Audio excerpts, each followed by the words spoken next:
So the way that this works, here are two different articles we're going to be talking about. But really, the big thing that's happened, what we've done is teachers can now join classes. So here's how I want all of you that's watching right now, or if you're watching the replay, I want you guys to do this is head over to your Insert Learning dashboard. There's two ways you can get there. One, open a new tab and click the extension.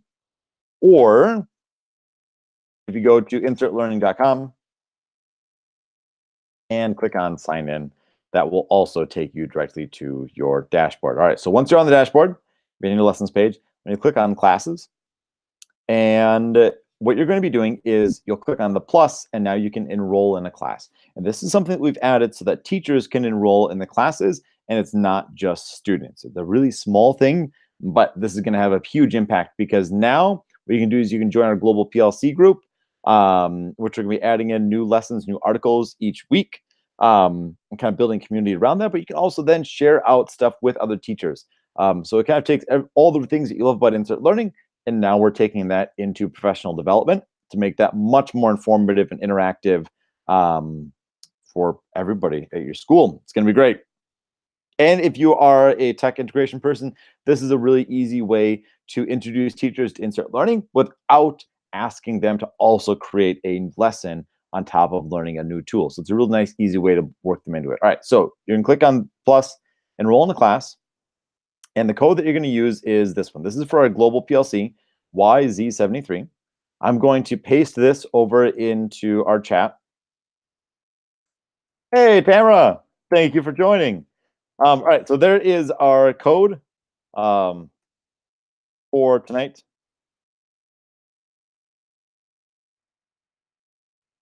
And again, just simply show you where you enter that code. Head to your dashboard, click on classes, and then the plus and enroll in class.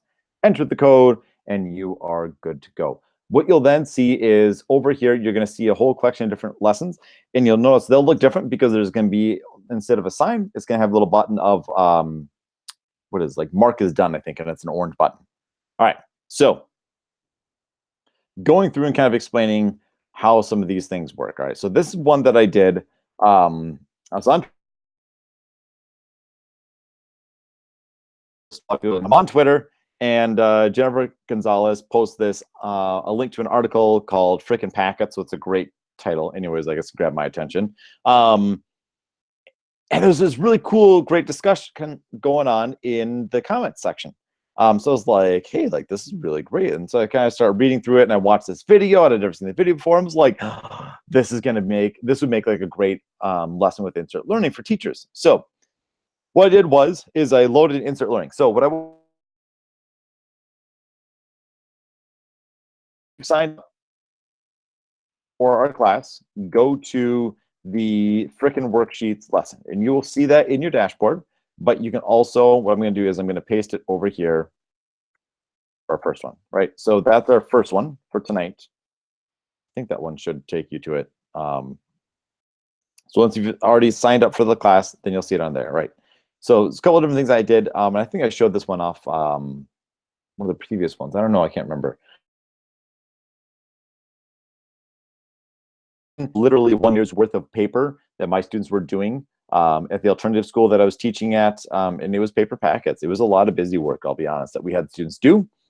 We redid all of our curriculum because we had a great principal that was like, we got to go digital and we're going to create some amazing stuff. But that's what we had students turning in. It was insane. But what I did was very stuff, but just like with your students, teachers, we will skim things sometimes. And if we don't understand how it's relevant to us or why this matters to what we're doing, we'll see this as just simply extra stuff, and we skim it or we don't read it, and then that's that, right? I mean, we just don't do that. And so what I did was I added in some different discussions, right? So this is what quote stood out from you, right? Because this kid, Jeff Bliss, had a lot of great things to say in this video. And so those were like, right, I had a couple of favorite quotes that he said, things that I kind of identified with that I've heard students say over the years. So I had the discussion, right? It's a fun way to start the discussion. And then down here, I highlighted a couple of things, and then I've got some different notes within here. And then as we're kind of going along, and then a lot of discussions. And here I put in a lot of discussions, and I'm going to scroll real quick down here. It's got all these different 9. And then, right, so what I had here was, right, so like, which of these bad situations, like bad scenarios, have you assigned in your years of teaching, right? And I know I've done a fair number of those. And then which ideas did you like the best? What do you plan on trying? So it's a really nice thing of kind of like, right, like what have we done that we, our past mistakes, and then like what are we gonna what do we want to try next? So it was a really kind of a neat thing. And then same thing, then Jennifer gives a lot of different ideas. And then I asked teachers here to kind of create an action plan. What's one thing that they're going to try and implement from this article? So this is one approach. Basically, I added a couple of highlights and a lot of discussions. Karen took kind of a different approach to this. I'm going to show you more ideas that we have. So for this one, again, starts off with a really fun discussion question here, right? Wildest dream time. What would you love to do with your students' classes to help them have a positive impact on the community, right? So that's a really fun discussion one. But then what I love is Karen came up with this whole annotation idea. And so it's directions for annotations while you read. Highlight in yellow one thing that you agree with. Green is something you want to try, and red is something that you disagree with or you would have a hard time trying. Now, just like with lessons, only the instructor or the person that created the lesson or assigned it really can view those annotations. So this person that assigned it, your colleagues can't see the annotations. But it's still a really helpful thing for you as you're going through to kind of think about that of like, what are those things that you want to try? And then you can tie that in with a discussion or a regular question later on. So Karen did a kind of a neat job of kind of combining free response questions and discussion questions in here as she was going along. All right, so I'm going to check back over here, make sure everybody can do everything okay. Can't see on the class yet. All right, so Tamara, let me know a little bit more about that. But so it should be of, you go to your dashboard, classes, and then click on the plus and enroll in a class. And then enter in that code that I pasted, the YZ3, lowercase. Okay, so the way this works is we've got a couple of lessons already assigned to our global PLC class. So these are kind of different ones that we've created over the years. This one I created a long time ago with some teachers that we did a pilot with in New York. I was like, yeah, like let's bring that one in. So these are all lessons. Now we've also published all of these lessons out to the public library. So I want to show you that too, because that's another update that we did. So you click on public library. And again, really the inspiration for this came from a lot of teachers and ed tech and tech coaches out there and principals that were already using insert learning for professional development to introduce their teachers to insert learning. And so we've added that in. So we've added a new category called professional development. And if you click on that, you're then going to see all the professional development articles that have been tagged with that. We literally just launched that thing this morning. So it's just ones from me so far. But as you make professional development articles or insert learning lessons on those articles, make sure you tag it with professional development, and then other teachers can find those. Because again, all the ones that I've created, you can then simply click on those, copy them, and now share them out with your teachers too. So you create a class and then invite all of your colleagues to join it. If you use Google Classroom, you can even import that Google Classroom class then too for your teachers. So it's a really handy way. So that was one of the other big things we added in. You can see that also if you head over to your lessons section, and when you tag it, what time I'm going to check over here. All right, so it's here. Do we have any discussion responses yet? We still got frickin' packets. And not yet. Is everyone having trouble? Is everybody able to access that class? I just want to make sure. Somebody tell me if they can't. And if you can, post a response in the discussion for that first one for the frickin' packets lesson. You shouldn't have to reload, but I'll just try that out. Right, so in our insert learning dashboard,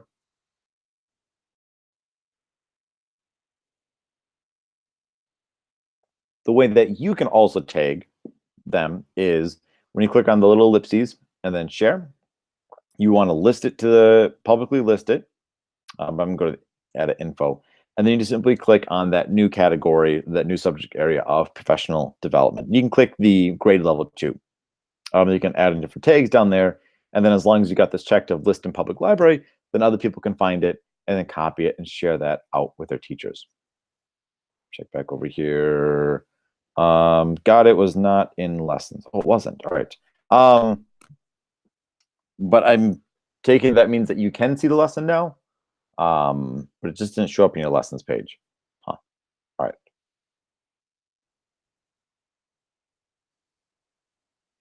Back up here. Okay, so as we're going along here, the other thing I want to show you guys is in our Help Center. So click on Resources and Help Center. And this is also the same Help Center that you can get to from the toolbar. And what we've done is we've added in a new section of Insert Learning for Professional Development. So I've got 2 articles in there for right now. We've got ideas for making PD interactive and how teachers enroll in a class. So that one we've already kind of gone through. You can share this with teachers, just share a link to them, link to this directly with teachers, and then they can view that and check it out. And then the other one is ideas for making professional development interactive. And that's something that I shared a lot of links to in today's newsletter, this week's newsletter about professional development. And so, right, it's discussions, not questions. Turning your meetings into blended meetings, so that way, instead of it just simply being like, somebody kind of like explaining it all, or, everyone has to kind of go at the same pace. Now people can kind of like read through that article together as a group, kind of like individually, but everybody's kind of doing it at the same time during the meeting, and then kind of like annotating and responding. But it kind of makes a very different experience because you're all responding to the discussions in real time at the same time. So you'd all be responding to this question or this discussion, and you can then see each other's responses to that discussion. And so it kind of lets you have like, you're able to read through even though the discussions are going on. So you're gonna and I'm creating lots of different back channel discussions, and then you then have kind of the facilitator for the meeting, then kind of like bring it all together, and you can have like a face-to-face or a whole group discussion. Flipping your meetings. Have people do this before they come to the meeting, right? So instead of simply emailing an article and hoping that people are going to read it, now this is something that, one, you can track, make sure if people have opened if they've read it because they've responded to the questions. But also now you're starting the conversation before you come to the meeting, and you start hearing people's ideas, and you can build off that. So you've already have people interested, and they get why this pertains and why that's relevant to what you're doing. You can build off that and just kind of like get going right away in the meeting. Creating a self-paced professional development library. That's kind of what we've done with the global PLC. But at your school, you can then also do that. So teachers can kind of go back. So if your focus is formative assessment for the year, have a whole variety of different articles about formative assessment, and teachers can go in and then read those. I was talking with one school, and they're kind of planning on doing some then CEUs or some professional development credits wrapped around that if they complete a certain number of lessons, then that's going to like equal out like 1 or 2 hours.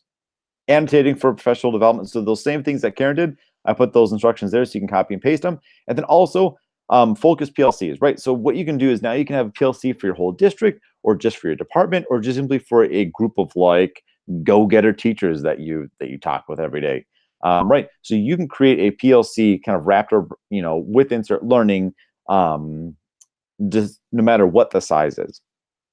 All right, I'm going to go back here. I don't see any things on there. People having any trouble here? Not that I know of. Okay, all right.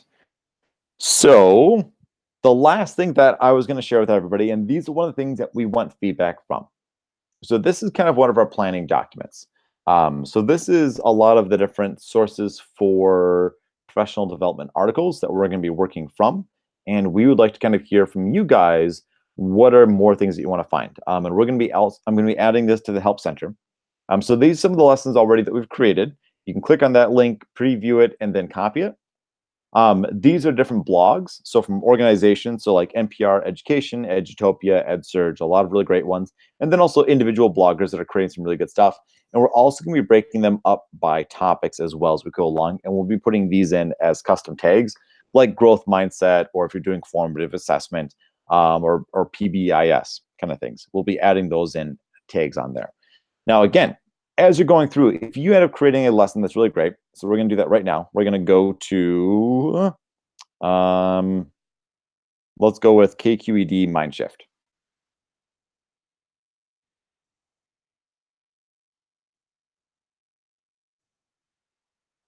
Now, for this KQED Mindshift one, what I'm going to do is I'm going to assign it right away to our class. and then I'm going to, yeah, I'm going to send it to the class so that you can start interacting. You'll see the discussions pop up in real time.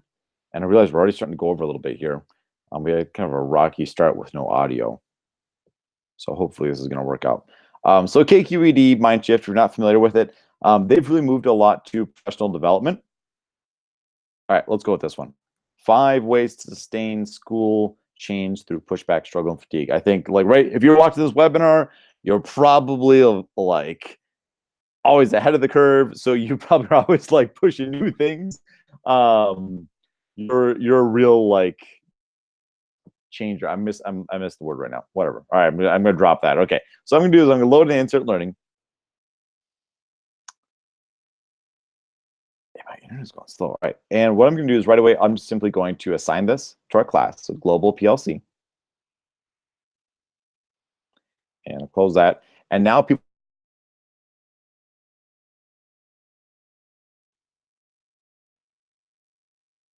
And let's see, what's going to be a good question here, right? I want something that's going to be kind of fun. What is a change you are or would like to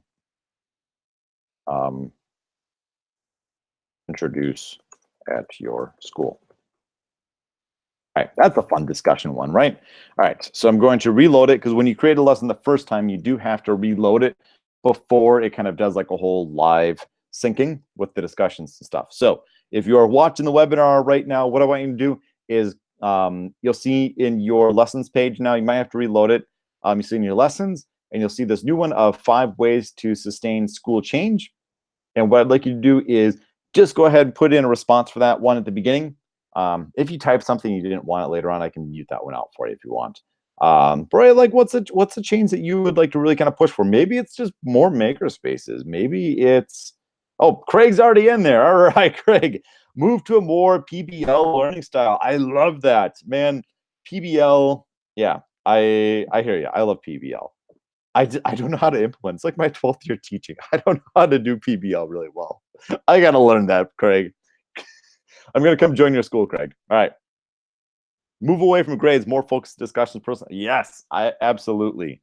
Right. So this is already kind of fun. Like, no, we can have like, it's like right, like kind of respond.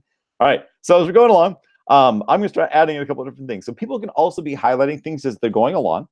Right now, professional development is very similar, is exactly the same thing as if you're a student, is one of your students in one of your courses. So teachers can't see each other's annotations. They can only see the instructors, like the creators' annotations on the page. But right, so as we're kind of going along, then what I can do is now I can start highlighting different things, kind of bring things to people's attention. Require a leader who understands how to manage the change process. Absolutely. Oh, and we already got someone that highlighted, so let's go ahead and click on there. So Craig has already highlighted something in here. And Chris has highlighted something too. It's someplace in there. All right, well, I'm gonna stop messing with that. Okay. Right. So as we're going along, oh, my my tools. I don't know. I'm gonna reload this. That was weird. My toolbar shrunk. I don't know why. Right. And turning this into a live discussion. This is something that you can even do in like the actual like rooms of all everybody's kind of meeting at the same time to kind of a blended learning thing. You can start throwing in some of those discussions as we're going along. All right, there we go. All right, we got Chris. Creating content instead of consuming it. Absolutely, I love it. Focus more on a letter and not or a percentage. Absolutely. I've started kind of messing with my students, and I just kind of make things 100 points. It's like, it all averages out, so it doesn't really matter, but like freak out if it's 100 points. I would kind of think about like, maybe I should make things like, this is worth square number of points. Give them other units instead of a number for points. All right, so as we're kind of going along, then I can just add in simple text dependent discussions like this, of like, right, like what do you think?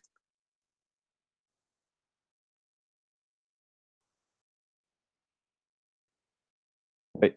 So as people are kind of reading through, we can have very simple questions like this. as we're going along. So we can have things that are going to be grabbing people's attention and that they want to, it's like, right, they can kind of like, it's more like fun attention grabbers. And then also ones that are going to make them pause and kind of think a little bit more deeply. And then what I really like doing when I'm doing kind of like a face-to-face thing is down here towards the end is then I'll add in a discussion and then a sticky note, right? Action plan is one thing you plan to do differently based on this article. And then what we could do is if we're doing this then as a blended learning class, then we could have then like a class discussion or a group discussion. We're not really a class, right? Of like what are the main things that we're going to kind of do. And then this is a sticky note that'll show up for everybody. But we also have the discussion. So this is essentially insert learning for professional development. What I would love for everybody to do is go out there. Stop sharing my screen here. All right, so what I want everybody to do is try this out. Give us some feedback, create a lesson, and share that to the public library. So invite your teachers, create a PLC at your school. Invite your teachers if you have like a tech coach or a tech integration specialist at your school or principal that you think would love doing this. Tell them about this. Have them create the class and invite all the colleagues to join. You can copy one of the lessons that we've already created. You can also create your own on a whole variety of different sources that are out there. Share those to the public library, and we're just going to keep building this up more and more as we go along. And I'm going to be really excited to kind of see of like how this grows of building off of everybody else's knowledge and ideas and experiences as we go along. So thank you to everybody that joined in tonight for our webinar. And I will see you next week, which is that going to be new teacher? I should look these things up ahead of time. It's going to be a great one next week. We have a webinar for new teachers, one on differentiation and universal design for learning, and then also one for science classroom, specifically with using insert learning. So have a great evening, and I'm excited to see what people publish into the public library and the emails.